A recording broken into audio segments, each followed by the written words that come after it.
আসসালামু আলাইকুম। এখন দেখবেন সংবাদ শিরোনাম। জান্নাতের টিকিট বিক্রি করা দলের ৭১-এর ভূমিকার কথা মনে আছে জনগণের, বললেন Tarique Rahman. NCP, AB party ও রাষ্ট্র সংস্কার আন্দোলন নিয়ে নতুন জোটের আত্মপ্রকাশ। একসাথেই অংশ নেবে নির্বাচনে, সামনে আরও বাড়তে পারে পরিধি। আগারগাঁয়ে মোবাইল ফোন ব্যবসায়ীদের সড়ক অবরোধে সীমাহীন ভোগান্তি। ৩ দফা দাবি বিবেচনায় বৈঠকে বসেছেন নীতি নির্ধারকরা।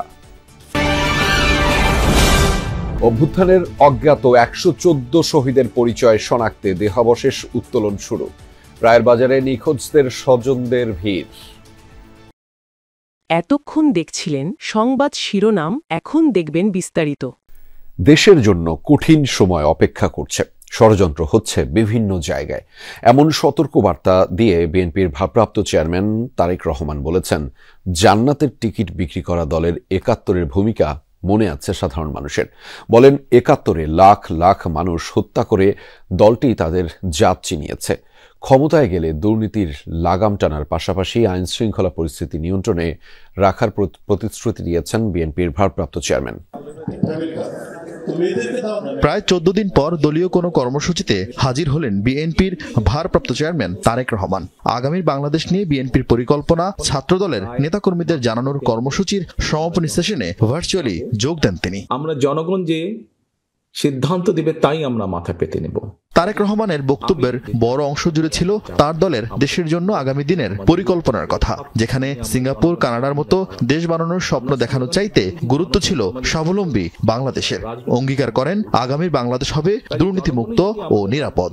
বিএনপি বাংলাদেশকে সিঙ্গাপুরও বানাতে চায় না, মালয়েশিয়াও বানাতে চায় না, কানাডাও বানাতে চায় না, যুক্তরাষ্ট্র বানাতে চায় না।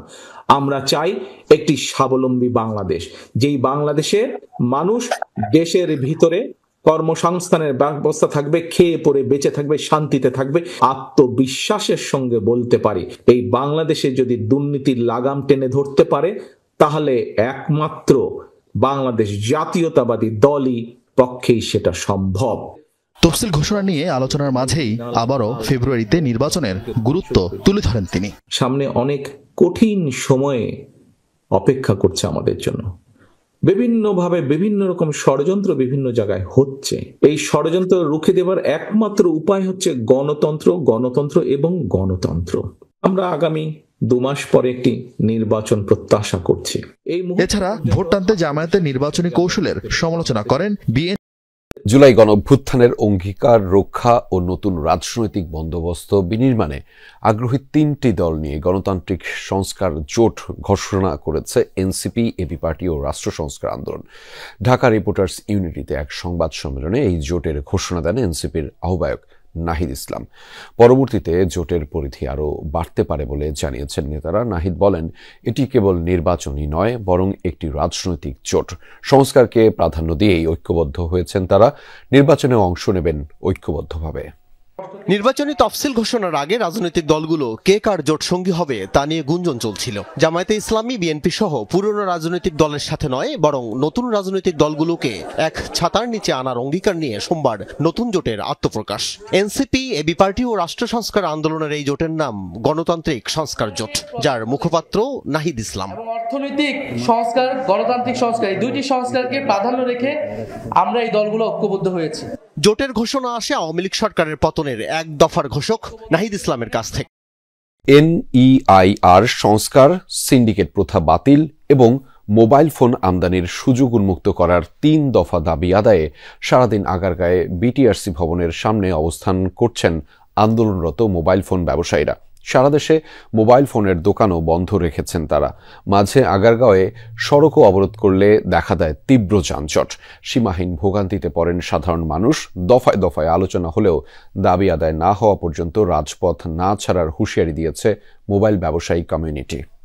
এনইআইআর ব্যবস্থা বাস্তবায়নের আগে সংশোধনের দাবিতে রবিবার সকালে বিটিআরসি ভবনের সামনে অবস্থান নেয় সারা দেশ থেকে আসা মোবাইল ব্যবসায়ীরা। রোববার সকাল 10টা থেকে ভবন ঘেরাও এবং আগারগাঁও মেট্রো স্টেশনের নিচে সড়ক অবরোধ করেন আন্দোলনকারীরা। বলেন প্রস্তাবিত 57% আমদানি শুল্ক কমানো, সিন্ডিকেট বাতিল ও আমদানির সুযোগ উন্মুক্ত রাখার কথা। ব্যবসায়ীদের দাবি, সংশোধন ছাড়া NEIR বাস্তবায়ন হলে ক্ষতিগ্রস্ত হবেন স্মার্টফোন ব্যবহারকারীরা। আমরা অসংখ্য বার বলেছি আমাদেরকে যে নির্ধারিত ট্যাক্স আছে সেটা লাঘব করে দিয়ে বৈধভাবে ব্যবসা করতে দেওয়া হোক। পার্সোনাল যে ডকুমেন্টসগুলো এগুলা সরকারের কাছে চলে যাবে, মানে সরকারের কি এটার নিশ্চয়তা দিতে পারবে এই ডকুমেন্টসগুলো তাদের কাছে সেফ থাকবে। দাপ্তরিক যে কাজগুলো এরা সম্পন্ন করছে, কিন্তু সরকারের পক্ষ থেকে কোনো রেসপন্স এখন পর্যন্ত আসে নাই। আপনি যদি 1 লাখ টাকা দিয়ে ফোন কিনেন, আপনাকে বাড়তি 57,000 টাকা এক্সট্রা দিতে হবে। 2 লাখ টাকা দিয়ে ফোন কিনলে আপনাকে 1,14,000 টাকা এক্সট্রা দিতে হবে শুধু ট্যাক্স। এটা কোনো ট্যাক্স হইতে পারে না। এদিকে আগারগাঁও মেট্রো স্টেশনের নিচে সড়ক অবরোধে তৈরি হয় দীর্ঘ যানজট। ঘন্টার পর ঘন্টা আটকে থাকায় চলাচলকারীরা পড়েন সীমাহীন ভোগান্তিতে। তো যাবত 3 ঘন্টা ধরে বসে রয়েছি, তো এখন আর কয় ঘন্টা বসে থাকতো সেটা বলা যাইতেছে না। 2টার মধ্যেই খাওয়ার কথা, ডায়াবেটিসের রোগী। এখন কয়টা বাজে? সব যাত্রী নেমে গেছে, আমাদের তহবিলে লিখে। জুলাই গণঅভ্যুত্থানে অজ্ঞাত 114 শহীদের পরিচয় শনাক্ত করতে দেহাবশেষ উত্তোলন কার্যক্রম শুরু হয়েছে। সকালে রায়ের বাজার কবরস্থানের গণকবর থেকে মরদেহ উত্তোলন শুরু করে সিআইডির ফরেনসিক টিম। ডিএনএ নমুনা সংগ্রহ করে পরীক্ষা নিরীক্ষার পর শহীদদের পরিচয় শনাক্ত হলে পরিবারকে মরদেহ বুঝিয়ে দেওয়া হবে। এর আগে সিআইডি প্রধান জানিয়েছেন, আন্তর্জাতিক প্রোটোকল মেনেই শহীদদের পরিচয় শনাক্ত করা হবে। 24-এর গণ অভ্যুত্থানে সব রক্তচক্ষুকে উপেক্ষা করে রাস্তায় নেমে এসেছিল ছাত্র জনতা। স্বপ্ন এক নতুন বাংলাদেশ গড়ে তোলার। সেই অভ্যুত্থানে শহীদ অনেকেরই মরদেহ এখনো খুঁজে পায়নি তাদের পরিবার। রায়ের বাজারের এই কবরস্থানে অনেকটা গোপনে সে সময় আন্দোলনে শতাধিক শহীদকে গণকবর দেওয়া হয়। অভ্যুত্থানের প্রায় 1.5 বছর পর রোববার আদালতের নির্দেশে তাদের পরিচয় শনাক্তে মরদেহ তুলে ডিএনএ নমুনা সংগ্রহের কার্যক্রম শুরু করে সিআইডির ফরেনসিক টিম। শুরুতে সংবাদ সম্মেলন করেন সিআইডি প্রধান। বলেন, মরদেহ উত্তোলন করে ময়নাতদন্ত ও ডিএনএ নমুনা নিয়ে আবার যথাযথ প্রক্রিয়ায় দাফন করা হবে। তারা কিন্তু এতদিন ধরে ঘুরেছেন তাদের সেই সকল স্বজনদেরকে চিহ্নিত করার জন্য। আমরা অবশ্যই দৃঢ়ভাবে বিশ্বাস করি আজকে থেকে যে কাজটি শুরু হবে, আমরা জানি না কতদিন লাগবে, আমরা অবশ্যই আমাদের সেই সকল আনাসদের উত্তরসূরি যারা এখানে শুয়ে আছেন তাদেরকে আমরা শনাক্ত করতে পারবো, যারা বুকের রক্ত দিয়ে দেশকে স্বৈরাচার মুক্ত করেছিলেন। মরদেহ উত্তোলন ও পরিচয় শনাক্তের প্রক্রিয়া আন্তর্জাতিক মানের করতে সিআইডিকে সহায়তা করছে আর্জেন্টাইন একজন ফরেনসিক বিশেষজ্ঞ। The war didn't start today. We have been the last 3 months virtually coordinating with the CID and all authorities this operation, which is complex, which is quite unique, not only for the families of the victims in Bangladesh, but also for the whole Bangladesh society. মরদেহ উত্তোলনের খবর শুনে রায়ের বাজার কবরস্থানে ভিড় করেন নিখোঁজের স্বজনরা। প্রত্যেক বৃহস্পতিবার আমি এখানে এসে বলি, মানে আজকে যদি আল্লাহ আমার মিলাই দেয় তা আমি কম